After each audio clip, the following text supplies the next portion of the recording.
سوال آیا تھا، ایک سوال یہ آیا تھا کہ اسرار معابد جو پریم چند کا ہے وہ نامکمل ہے، یہ صحیح بات ہے، یہ نامکمل ہے، لیکن دوسرا آیا تھا کہ یہ 2 بار شائع کیسے ہوا؟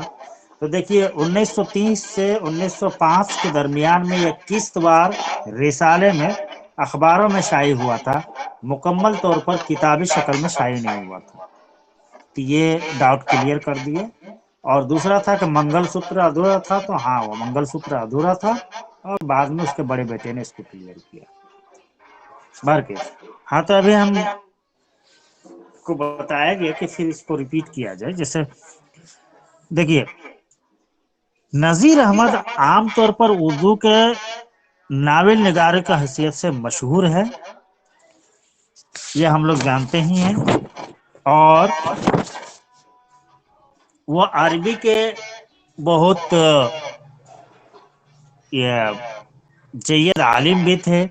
عربی پر انہوں نے کئی کتابیں لکھی جن کا نام ابھی ہم لوگوں نے گنایا، کہ اس کے علاوہ رسالے بھی نکالے، قرآن پاک کا ترجمہ کیا۔ ناول میں آتے ہیں نذیر احمد کے ناول میرۃ العروس۔ نذیر احمد کا پہلا ناول ہے اور 1869 میں یہ شائع ہوا۔ یہ ناول کیوں لکھا گیا اور کس طرح شائع ہوا، اس کی تفصیلی بیان ہم لوگ آگے کریں گے۔ دوسرا آیا بنات الناس، یہ میرۃ العروس کا دوسرا حصہ ہے۔ میرۃ العروس کی اصغری بعد میں بچیوں کی تعلیم و تربیت کا انتظام اپنے گھر پر کرتی ہے اور انہیں امور خانہ داری کے علاوہ جدید علوم سے بھی واقف کرواتی ہے۔ یہ ناول 1872 میں 1872 میں لکھا گیا۔ توبۃ النصوح تیسرا ناول 1877 میں لکھا گیا۔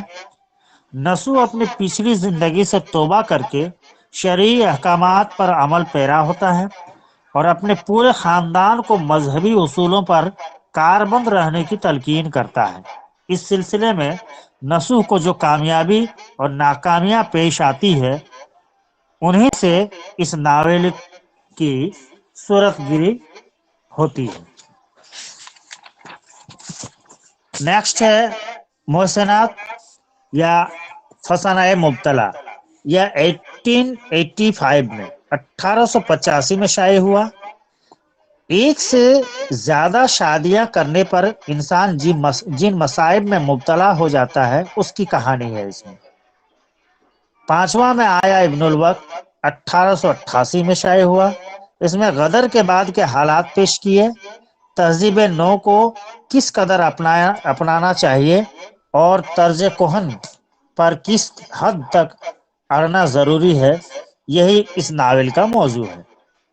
چھٹا ہے ایامہ، اس ناول کا سنِ آساد 1891 ہے۔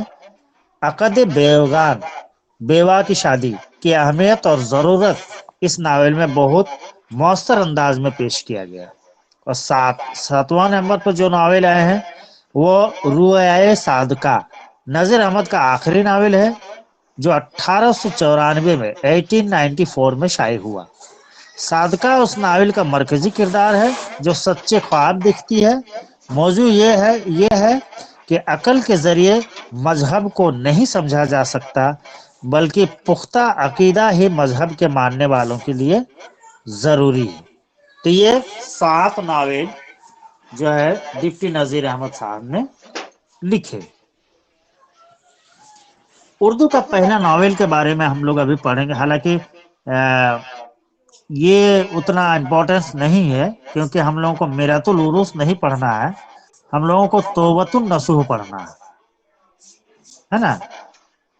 ہمارے ناول میں یہ نہیں ہے، ہمارے سلیبس میں، تو ہم لوگ اس کو ابھی تھوڑا دیر کے لیے چھوڑتے ہیں۔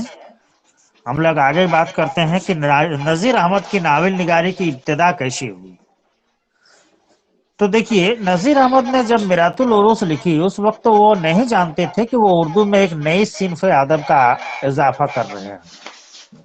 نذیر احمد کے زمانے میں اردو میں بچوں کے لیے کتابیں نہیں تھی، اس لیے کہ فارسی عربی کے قاعدے یا ابتدائی کتابیں پڑھائی جاتی تھی۔ یہی وجہ ہے کہ جب فورٹ ولیم کالج قائم ہوا اور انگریزوں کو ابتدائی کتابیں پڑھانے کی ضرورت پیش آئی تو خود وہاں ایسی کتابیں مرتب کی گئی۔ اردو کے قاعدے قواعد کی کتابیں لغت وغیرہ فورٹ ولیم کالج میں لکھے گئے، چونکہ وہاں بڑوں ایڈلٹس کے لیے کتابیں لکھی گئی تھی، اسی وجہ سے ان میں بچوں کی ضرورتوں کا خیال نہیں رکھا گیا تھا، جیسے مافوق الفطرت و محرک العقول واقعات، عشق و محبت کی باتیں۔ حد یہ کہ جنسی اختلاط کا بھی بیان موجود تھا، جو بچوں کے لیے قطعی طور پر مناسب نہیں تھا۔ اس کے علاوہ نذیر احمد کا اخلاقی نقطہ نظر بھی بہت ہی سخت تھا۔ شیخ سعدی کی اخلاقی کتاب گلستہ کو بھی وہ کاغذ کی چپیاں لگا کر یا سیاہی پھیر کر پڑھانا ضروری سمجھتے تھے۔ توبۃ النصوح میں نصوح اپنی بیوی کو گلستہ بوستہ پڑھاتا ہے۔ نصوح اور اس کی بیوی میں جب اس بارے میں گفتگو ہوتی ہے تو نصوح کہتا ہے، بھلا تم کو یہ بھی یاد ہے کہ میں تمہارے سبق سے آگے جا بجا سطروں کی سطروں پر سیاہی پھیر دیا کرتا تھا۔ بعض دفعہ صفحے کے صفحے آ پڑے ہیں کہ مجھ کو اوپر سے سادہ کاغذ لگا کر ان کو چھپانے کی ضرورت ہوئی۔ جب گلستہ کے بعض حصوں پر سیاہی پھیرنا ان کو ضروری معلوم ہوا تو باغ و بہار یا فورٹ ولیم کی دوسری کتابوں کا ہاتھ لگانا بھی ناممکن تھا۔ اسی سبب سے انہوں نے اپنے بچوں کے لیے خود کتابیں لکھی۔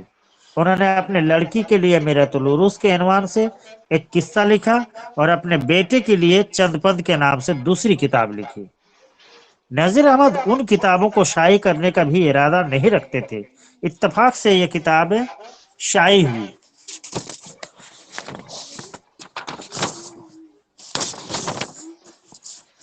نذیر احمد ملازمت کے سلسلے میں کسی دورے پر تھے، وہیں ناظم تعلیمات بھی اپنے کسی کام کے سلسلے میں آئے تھے۔ جب وہ ہواخوری کے لیے نکلے تو نذیر احمد کے بیٹے بشیر بھی اس وقت نکلے۔ ناظم تعلیمات کمیشن نے پوچھا، کس کے بیٹے ہو اور کیا پڑھتے ہو؟ بشیر نے چند پند اور میرۃ العروس کے نام بتائے۔ ناظم تعلیمات کو حیرانی ہوئی کہ اس نام کی کتابیں بھی کسی بھی کورس میں شامل نہیں تھی۔ بشیر سے انہوں نے کہا کہ وہ کتابیں لے آئے۔ مسٹر کمپسن نے وہ کتابیں رکھ لی۔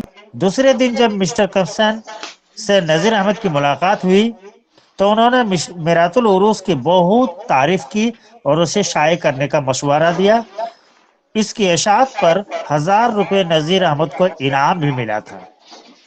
نذیر احمد نے جب اپنا ناول میرۃ العروس لکھا تو انہیں یہ پتا نہیں تھا کہ وہ اردو کا پہلا ناول ہوگا، تو اپنے بچیوں کے لیے ایک ایسا قصہ لکھ رہے تھے اس وقت جو دلچسپ ہونے کے ساتھ ساتھ سبق آموز بھی ہو۔ لیکن بعد میں یہ احساس ہوا کہ نذیر احمد نے میرۃ العروس لکھ کر اردو میں ناول نگاری کا آغاز کیا۔ نذیر احمد نے نہ صرف اردو ناول کا آغاز کیا بلکہ اردو ناول نگاری کو ایسی بنیادی فراہم کر دی جس پر آج اردو ناول کی عمارت کھڑی ہے۔ اس کے بعد میرۃ العروس تو ہم لوگ کو نہیں پڑھنا ہے اور اس کا ترجیہ بھی نہیں پڑھنا ہے، یہ یہیں پر ختم ہو رہا ہے۔ ٹھیک ہے، نذیر احمد اب پڑھیں گے ہم لوگ اس کا کیا بولتے ہیں، توبۃ النصوح کے بارے میں، ہے نا۔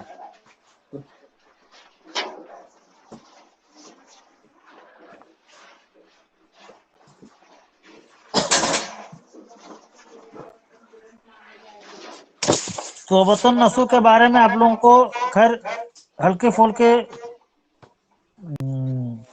ضیاء اردو میں ملے گا ہی، ہے نا۔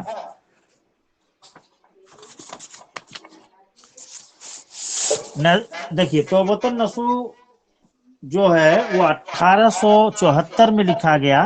نذیر احمد نے بنات الناس کے دیباچے میں لکھا ہے کہ تعلیم دینداری کا ایک مضمون اور رہ گیا، اگر حیات مستعار باقی ہے تو انشاءاللہ بشرط خیریت اگلے سال تک وہ بھی ایک کتاب کے پیرائے میں پیشکش ناظرین کیا جائے گا۔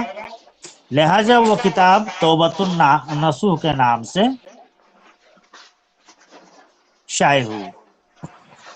چلیے اب میرے یہاں بجلی تو آ گئی بس،